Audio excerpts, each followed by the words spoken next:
Indian national Lokdal के नेता भूपेंद्र दहिया उर्फ बीनू की हत्या की खबर सामने आई है। दरअसल 1 जनवरी को बीनू घर से दोपहर का खाना खाकर निकला था। इस दौरान उसने घर पर बताया था कि वो कार्यालय जा रहा है, लेकिन देर रात तक जब वो घर वापस नहीं आया तो बीनू का परिवार कार्यालय पहुंचे, जहां बीनू का शव पड़ा मिला। शव पर चोट के कई निशान मिले हैं। बताया जा रहा है कि बीनू की पहले हत्या की गई, फिर उसका शव दिल्ली के एक फार्म हाउस में ले जाया गया, जहां उसके शव को जलाने की कोशिश की गई। शव के पास से 500 के जले हुए नोट भी मिले हैं। बीनू के भाई प्रवीण का कहना है कि 1 जनवरी को बीनू घर से कुछ पैसे लेकर किसी को देने की कहकर निकला था। शाम 6 बजे तक उसका फोन लग रहा था, लेकिन फिर फोन नहीं लगा, जिसके बाद वो रात 11 बजे ऑफिस पहुंचे, जहां उन्हें बीनू का शव मिला। जिसके बाद रात तकरीबन 12 बजे इसकी सूचना पुलिस को दी गई, जिसके बाद पुलिस के जिलाधिकारी मौके पर पहुंचे और एफएसएल की टीम को भी बुलाया गया। इस मामले को लेकर बीनू के भाई प्रवीण ने और क्या कहा, सुनिए।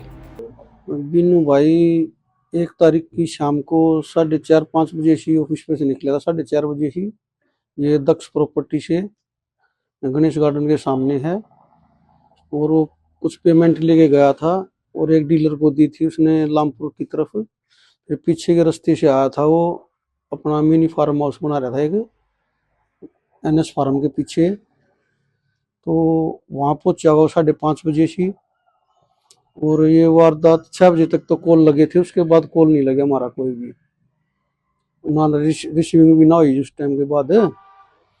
तो 6 से 7 के बीच में कोई घटना घटी उसके साथ। हमें पता चला था 11:10 पे। फिर हम सारे भाई गए हैं वहाँ पे, देखा तो मृत उसमें अवस्था में।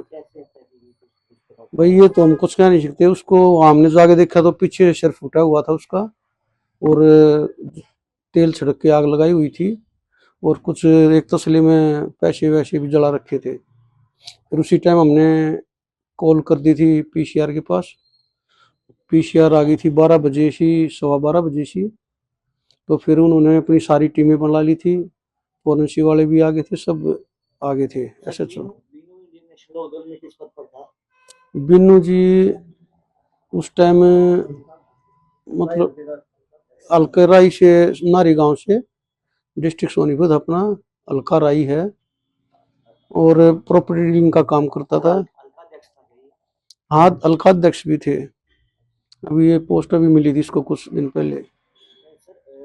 शादी हो चुकी है? शादी हो चुकी है जी।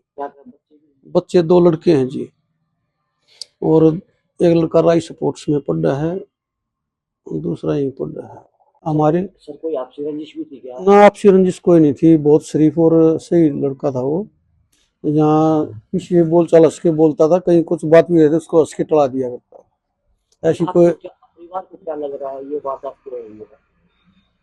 परिवार को तो भाई यही लग रहा है, वहाँ पे जो इस हालत में पाए गए हैं तो किसी ने रंजिश में ही किया काम। कोई आपसी कोई अंदर ही अंदर कोई रंजिश बना ली हो किसी ने, और उसको परिवार को कोई खबर भी नहीं रंजिश की। भाई कोई एट ए टाइम कोई हुआ हादसा तो पता नहीं कौन है, वो तो पुलिस छानबीन कर रही है अपनी। तो सीसीटीवी फुटेज भी थी क्या सर? वहाँ आस पास तो नहीं है, पर दूर दूर की निकाली है, वो पुलिस वाले अपना काम कर रहे हैं। इस मामले की जांच दिल्ली की नरेला थाना कर रही है। जानकारी के मुताबिक पुलिस को आरोपियों से जुड़े कुछ साक्ष्य मिले हैं, जिसके आधार पर पुलिस दबिश भी दे रही है। आपको बता दें कि भूपेंद्र उर्फ बीनू लंबे समय से इनेलो से जुड़े हुए थे। 2025 के सितंबर महीने में उन्हें राई विधानसभा का इनेलो युवा हल्का अध्यक्ष बनाया गया था। बहरहाल अब देखना होगा कि बीनू हत्याकांड में पुलिस की जांच में क्या निकल कर सामने आता है।